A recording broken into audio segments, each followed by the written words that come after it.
Well, I was invited to speak in front of the Indiana Science Academy meeting, and I wanted to emphasize the strong support from the Department of Education for the sciences, making sure that we're going to have inquiry methodology from the young children all the way up through the high school.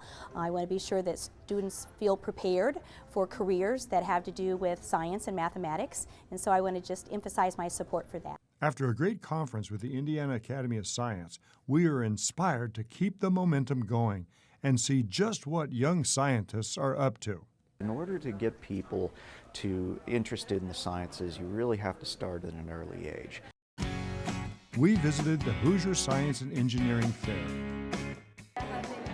where each year young people from all over Indiana come together to show off science. So this year I did an engineering project with bipedal robots. There are 4 different servos on the legs. So there's a video of it just walking on my treadmill. Cool.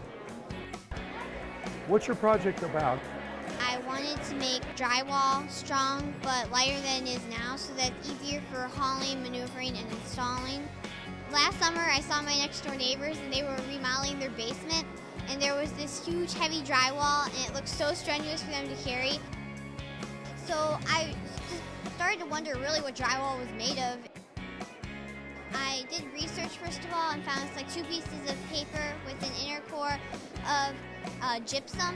So I actually decided to replace the gypsum. I used cylinders, cardstock figures that were cylinders and hexagonal prisms.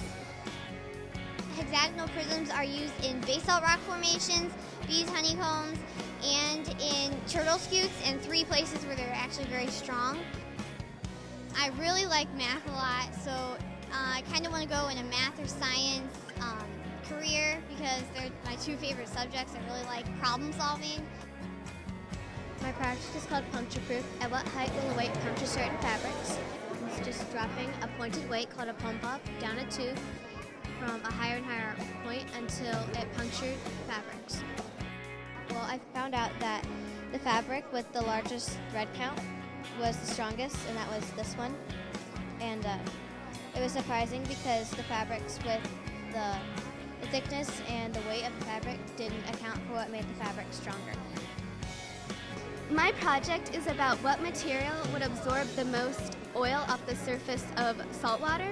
So I used dish soap, paper towels, sponges, dog hair, and human hair. I found that dog fur actually did the best. I used Labrador hair. If I would further my research, I would actually look into what breed of dog hair would absorb the most. I like science because of all the surprising mysteries of it. We researched the bromelain enzyme in pineapple juice and how heat affects its ability to break down gelatin. The bromelain enzyme has nutritional benefits to a person who takes it. Immune system benefits and healing benefits, as well as other health benefits. I hope to major in biology in college because I really enjoyed studying this project. I plan on majoring in biochemistry in college and hopefully go on into the medical field. It's amazing to see so many young, talented people engaged in scientific discovery. Our future is in good hands.